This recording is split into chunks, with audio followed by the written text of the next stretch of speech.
We got an update about Xavier Johnson and his injury status. It was not a good one. You are Locked On Hoosiers, your daily podcast on the Indiana Hoosiers.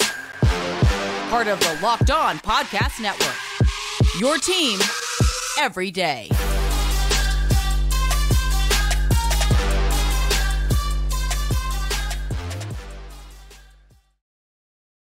What is up, guys? It is Tuesday, December 20th. This is Locked On Hoosiers, your one and only daily one-stop shop for everything IU athletics. I'm your host, as always, Jacob Rude. I want to thank you guys for making us your first listen every single day.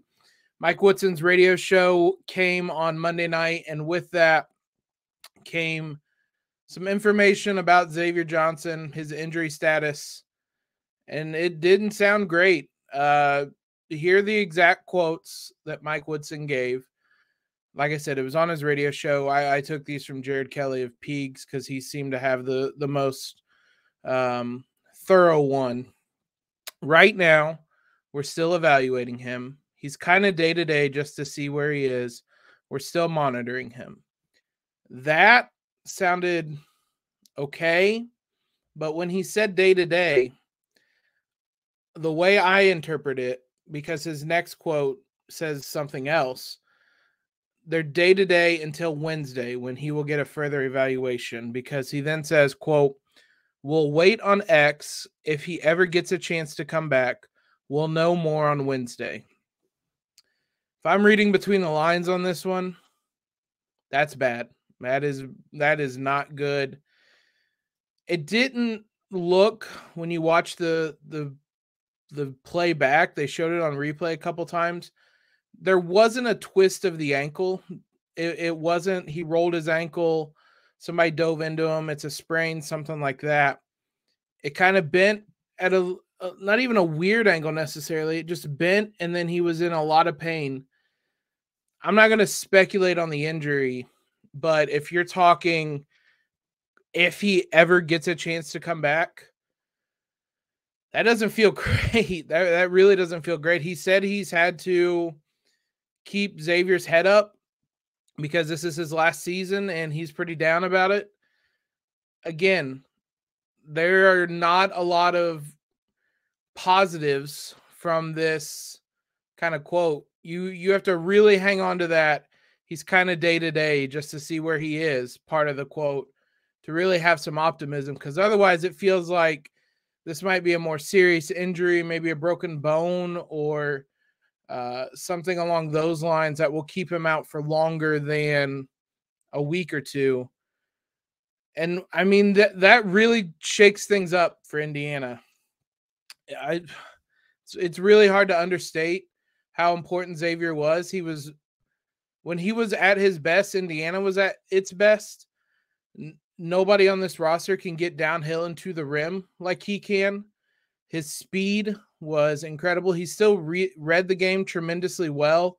Great defensively.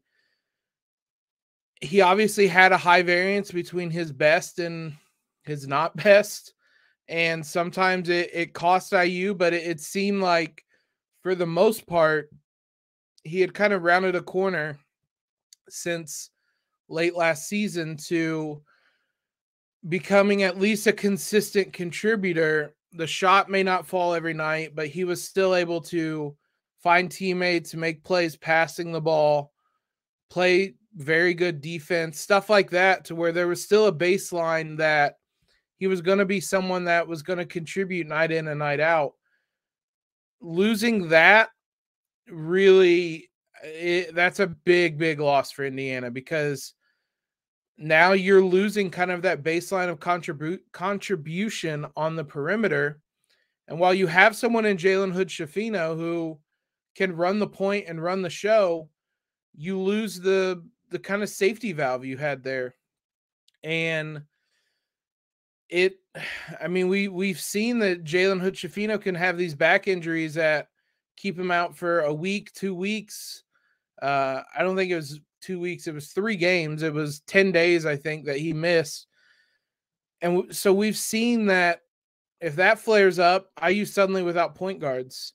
And now you're also placing a lot of your hopes for this season on a freshman point guard, albeit a very good freshman point guard, but a freshman point guard nonetheless. So this isn't great news. And we're not going to talk entirely big picture, because at least in the short term right now, we know we're not going to have them, but it feels like IU probably should be planning for long term what they do without Xavier Johnson than just surviving this week or things like that. It feels like they may need to start looking down the road. Who's your backup point guard now? Is it just going to be spot duty for Tamar Bates and Trey Galloway? We're going to talk about them in a bit now. How much are you willing to play Jalen Hood-Schifino? Things like that, rather than just trying to get by, keep the rotation the same and minimal changes, things like that. Because, I mean, at the very least, this does not seem like an injury that is going to be a quick recovery for Xavier. I hope I'm wrong, and I very well might be. We're not going to know until Wednesday. But just the way that Mike Woodson's wording things, I just can't get past that quote, if he ever gets a chance to come back part. It might just be Mike Woodson kind of saying things, but that doesn't feel like something you say if you think he's going to be back in a week. So he wasn't using that phrasing when talking about Jalen Hood-Schifino's back injury or Trayce's litany of injuries he's had. This feels different, and unfortunately it might lead to IU being without a guy that got them to the postseason last year in Xavier Johnson. They're not going to have any time to kind of figure things out during practice because they play tonight against Elon. The jokes write themselves, but they have a contest tonight to where they're going to have to figure things out on the fly in the moment in tonight's game. We'll preview that and talk about how IU approaches this game in a number of ways, especially now with this injury. These days, though, every new potential hire can feel like a high-stakes wager for small businesses. You want to be certain that you have access to the best qualified candidates available. That's why you have to check out LinkedIn Jobs. LinkedIn Jobs helps you find the right people for your team faster and for free. It's simple. We talk about it all the time. You just post your job, share it to your network, let all your connections, your friends see it. And then they have simple tools like screening questions so that you're not wasting your time trying to weed out the candidates that are serious consideration for the job. LinkedIn Jobs helps you find the qualified candidates you want to talk to faster, and you can post your job for free at linkedin.com/lockedoncollege. That's linkedin.com/lockedoncollege to post your job for free. Terms and conditions apply. Thanks to you guys for making Locked On Hoosiers your first listen today. For your second listen today, check out Locked On Sports Today. From the games that matter the most to the biggest stories in sports, go beyond the scoreboard and behind the scenes with local experts and insights only Locked On can provide.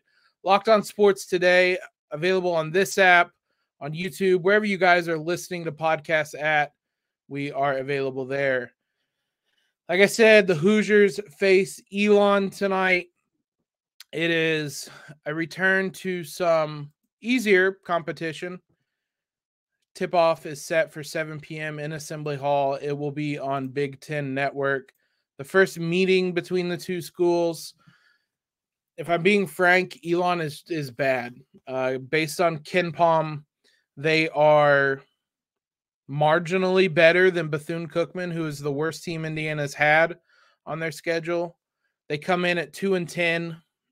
They haven't even really played anybody.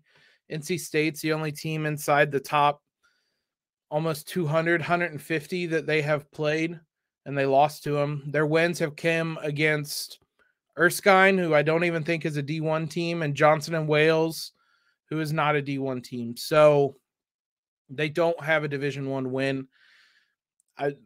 Statistically, they're a mess. They're one of the worst offenses, one of the worst defenses. They are they are 362nd in block percentage. You're not going to block anybody. I'm trying to see. There are 362nd and 63. They're second to last in block percentage defensively. So they're just not blocking people. So it should be an easier night for the Hoosiers inside than the last couple games. They don't shoot the three well. They shoot 25.6% on the year. That's 358th. So 5th, 6th worst in the country in that. It's a bad team.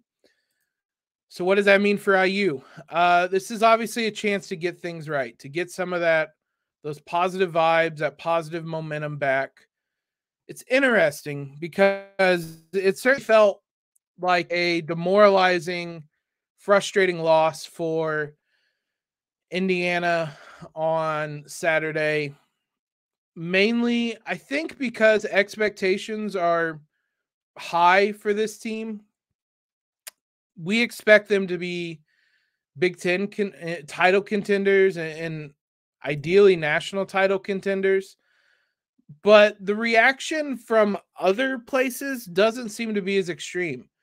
If you look at the latest polls released on Monday, I kind of thought Indiana was probably going to fall out of the top 25. They're 18th and pretty securely 18th. I mean, there's kind of two sides to this in that on one hand, losing at Kansas is not something that voters are holding too harshly against Indiana. They're 18th in the AP poll, I should say. They're 21st in the coaches poll, but again, they're safely in both. Losing at Kansas is not something voters are holding against IU. In fact, Kansas jumped 4 spots in the AP poll, 2 spots in the coaches poll, and they had a first place vote. So this is a Kansas team that is good and well respected. I think that you can still be upset. I mean, Kansas is 4 and Arizona is 5 right now. Those are IU's last 2 losses. They haven't been close losses, but they've lost to 2 top 5 teams. Neither of those at home. I think you can maybe not reset your expectations, but take a step back. And I'm guilty of this as well. You can listen to Monday's show. I still think this is not the team IU thought they were because they thought they were national title contenders, and IU is not that. But this is still a good team. I think I probably overreacted a little bit to that loss as well. Even having said all that, you can kind of reset, like I said, reset things tonight against Elon, get those good vibes back that they had at the beginning of the season. Most importantly, this is the part where you take what you learned from Kansas and Arizona and you start applying that in these games.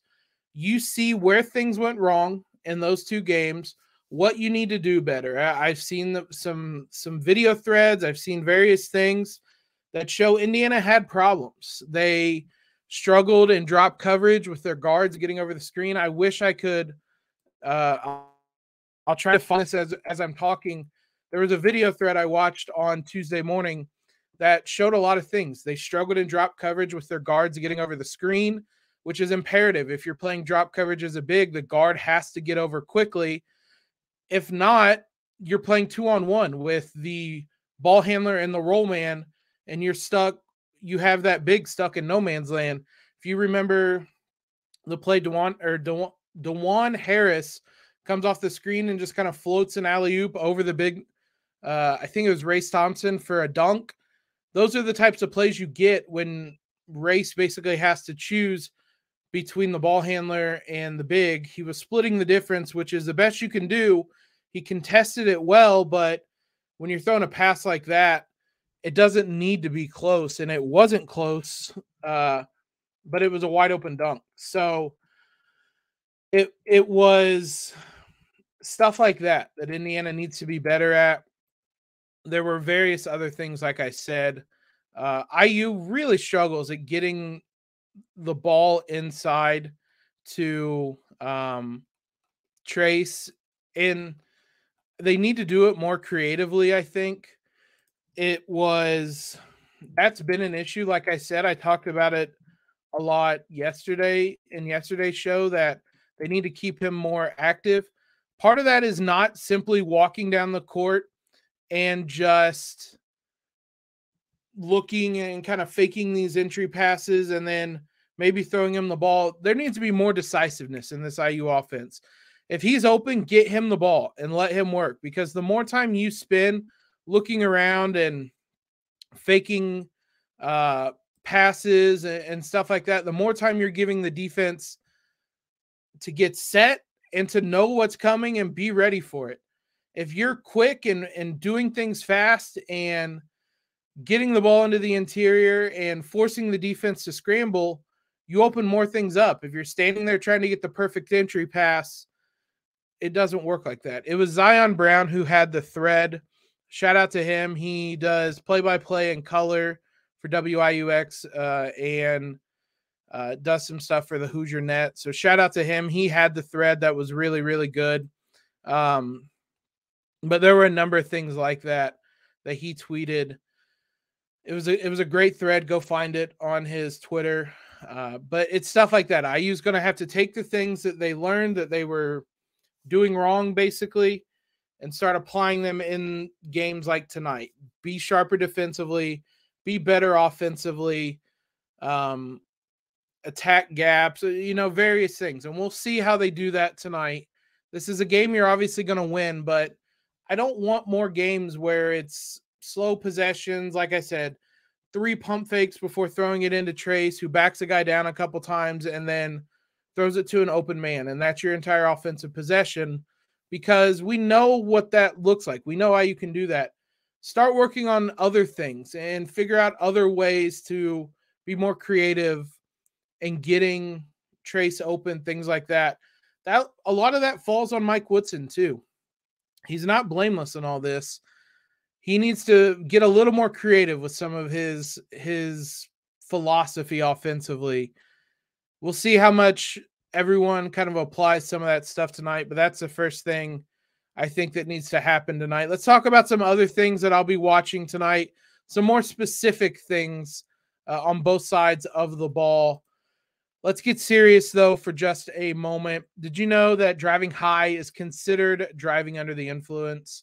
That's right. Driving under the influence of marijuana is against the law in every state, even in states where marijuana is legal.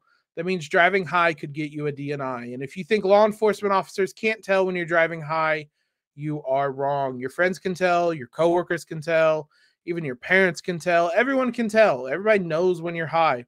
So what makes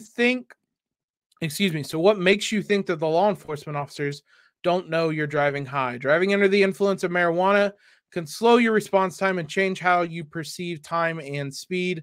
So even if you think you're fine to drive when you're high, you are not, because the bottom line is if you feel different, you drive different, and driving high is driving under the influence. So remember, drive high, get a DUI, paid for by the NHTSA. What's some other things we should be looking for tonight? A faster start tonight. I don't want any of this nonsense of slow starts where the other team is playing level with IU through the first 20 points of the game, where it's 10-10 or 12-8 or something. I want IU jumping out and just burying a team early. These are the types of games where you need to start practicing and doing things like that. IU's been a slow starting team for basically the entirety of Mike Woodson's tenure. I don't know specifically why that's the case. Maybe they need to script up some more plays similar to football that you run through the first couple possessions to get some easy looks to try to jumpstart this offense.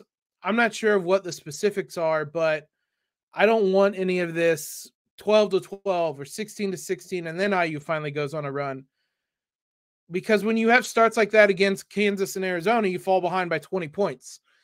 So let's jump out to a faster start tonight. Let's get ahead early. Let's jump ahead early and really kind of make a statement in those first 4 minutes that this is a kind of a different version of IU than we've seen this season. Like I said earlier, ways to get Trayce involved. This needs to be not as simple as just passing him the ball on an entry pass and letting him back a guy down.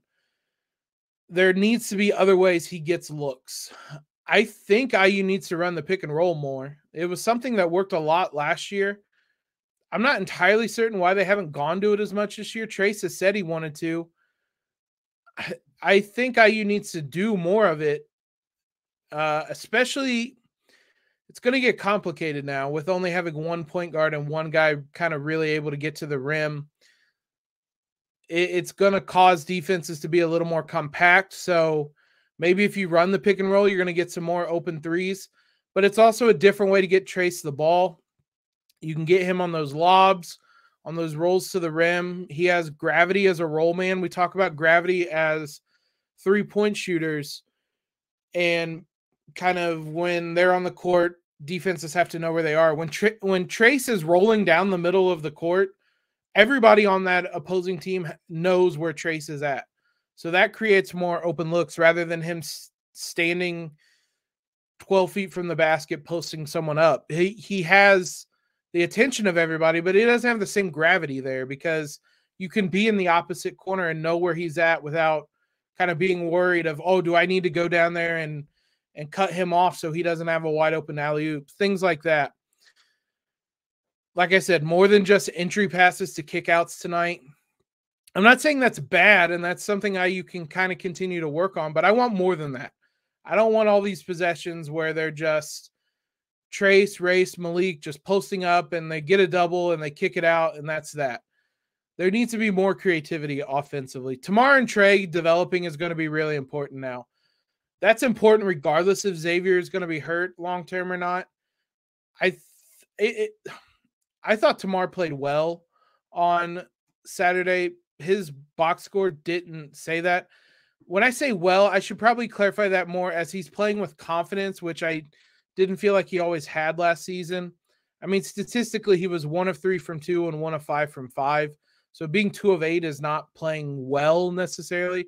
It's not playing efficiently, I guess, is a better way of saying that. But those guys are going to have to be relied upon more as ball handlers more than anything. Getting them kind of learning more rapidly, I guess. I mean, neither of those guys are traditional ball handlers. I think Tamar probably is a little bit more than Trey, but Tamar's not really as much of a facilitator. If he's ball handling, it's more with the mindset of scoring, which isn't bad, but it's going to be adjustment for everybody. If Xavier's down for a while, it's going to be an adjustment for everybody to learn how to play without him. Last thing is, do we see somebody else enter the rotation? Does CJ Gunn step into the rotation with Xavier out? He's been the guy that's been on the periphery when there have been injuries to Galloway or things like that. He's the guy that has stepped in and been the next guy up. Is he going to be that now? He's someone that could bring a different dynamic to IU's offense. In theory, he's a 3-point shooter. In practice, he's 1 of 11. I shouldn't say in practice. In actual games, he is 1 of 11, shooting 9% from 3. I still think that is probably more a shooting slump than anything, but is he someone you can have come in and play 6, 7, 8, maybe 10 minutes a game now and be a spot-up shooter to help things flow offensively? Can he stand up enough defensively to make that work? Can he's had at times some turnover issues when he came in, trying to do a little bit too much. Can he find his role and excel in that? There are things IU is going to be able to do this week that are going to help them moving forward, even if this is 2 games against honestly really bad teams. We'll see how they approach things tonight and get a sense of whether they're learning from their mistakes and trying to build upon that. That's by far the most important thing to watch tonight is this IU team doing anything differently, or are they trying to just be the same team that lost big to both Kansas and Arizona? We'll see if that's the case tonight. Want to thank you guys for making Locked On Hoosiers your first listen every day. We'll be back tomorrow to recap that game, preview the women's basketball game as well. For your next listen, check out the Locked On Sports Today podcast. The biggest stories of the day, plus instant reactions, big game recaps, and the take of the day. Available on the Odyssey app, YouTube, and wherever you get podcasts. Follow us on Twitter if you have not already. subscribe, leave that rating and review, all that great stuff. Appreciate all the comments on YouTube. I do read them, even if I don't respond to them. Appreciate all the love over there. Be sure you guys subscribe over there to join in on that convo. Most importantly, though, guys, hope you have a great Tuesday. And as always, go Hoosiers and LEO.